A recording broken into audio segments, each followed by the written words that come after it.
The word omerta is synonymous with the mafia. It refers to a code of silence when it comes to criminal activity and the absolute refusal to reveal anything resembling evidence to the authorities. You never, ever tell where the bodies are buried. Never. Which I guess is probably a poor choice of words considering I'm standing in the middle of the Nevada desert.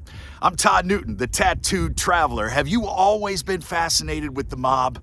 Well, friend, join me as I take you to the Mob Museum.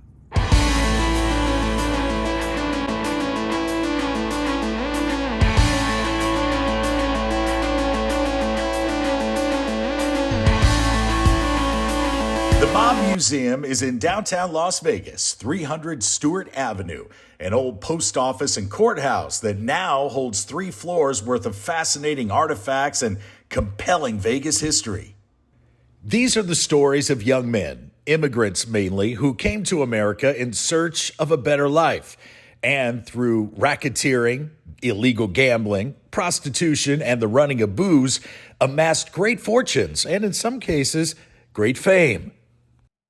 Organized crime was a lot like your typical game of cops and robbers. These were some of your most common tools of enforcement on display at the museum. The Smith & Wesson .38 Special, often used by police, the infamous Billy Club, and of course, brass knuckles. Now, most of the names you would never recognize, but many you would. Lucky Luciano, and of course, the Chicago gangster Al Capone, who was often referred to as Scarface, a nickname he absolutely despised, by the way. It's estimated that Capone's crew raked in about $100 million annually, mainly from bootlegging, but what he's most recognized for is spearheading the St. Valentine's Day Massacre in 1929. Now, look closely here. These are actual slugs that were removed from the 7 bodies of the men that were assassinated on that day. They were members of a rival gang, and they were lured to a garage in Lincoln Park, just outside of Chicago. Those are the actual medical charts there. And they were approached by 4 men, 2 of them dressed like police officers carrying Tommy guns, just like this. The 7 men were told to line up against this very wall. This wall is on display here at the museum, and they were killed at close range. You can see all of the bullet holes. And what really tops this story off is that Al Capone was never charged in connection with the St. Valentine's Day Massacre. This was one of Capone's personal firearms. Beautiful Smith & Wesson. Look at that ivory handle. Capone was eventually convicted and sentenced to 11 years in prison in 1931, but not for murder, for tax fraud. And these are some of the documents from his trial. You may also recognize the name Roy DeMeo, a hitman linked to more than 100 murders. This is the machete and the ice pick he used in many of them. Ouch.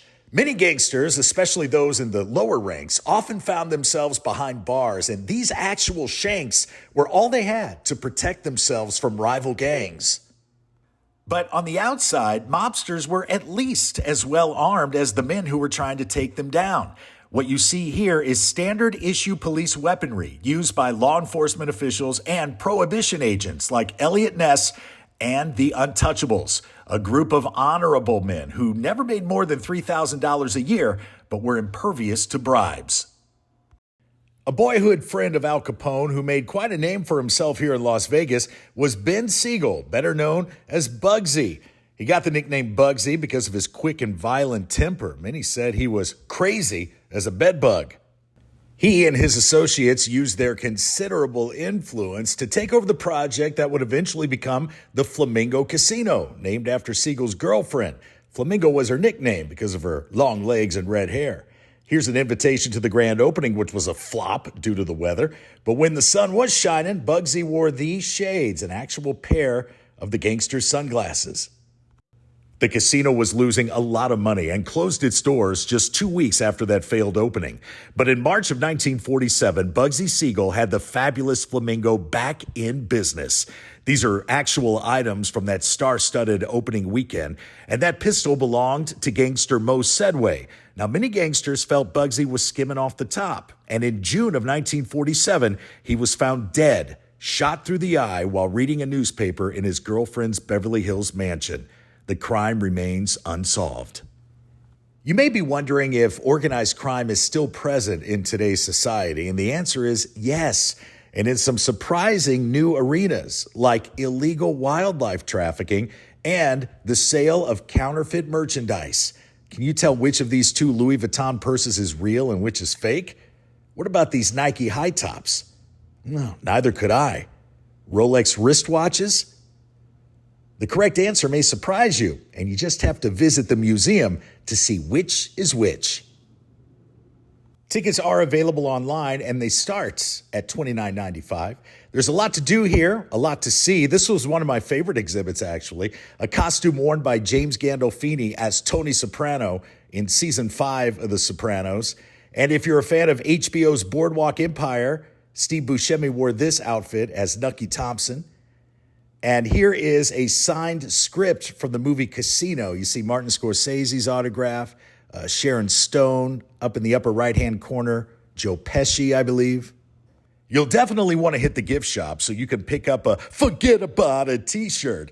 But I don't want you to leave this great old building till you go down to the basement and the underground speakeasy. You'll need a password. There, you can cap your trip to the Mob Museum off with a Prohibition-era craft cocktail so tasty, I would have Scarface licking his lips. So much great information inside that old building. Really cool visit. I'm Todd Newton, the Tattooed Traveler. Thank you for joining me on this video. Make sure you hit that like button right now and subscribe to the channel. We have a lot of great destinations coming your way. And if you want to check out some of my exclusive content, then do support us over on Patreon. Some pretty cool stuff for you over there. Now, before I bid you adieu, there's one more stop that I just happened to stumble across that I want to share with you. Just a few short blocks from the Mob Museum is Main Street Station Casino, and inside the men's room, the one right next to the buffet, is a piece of the actual Berlin Wall. These urinals are plastered up against the Berlin Wall. You want to talk history? Normally, I'd save this for my Patreon page, but we've had a good time today. All right, thanks again for watching. I appreciate you. Travel safely.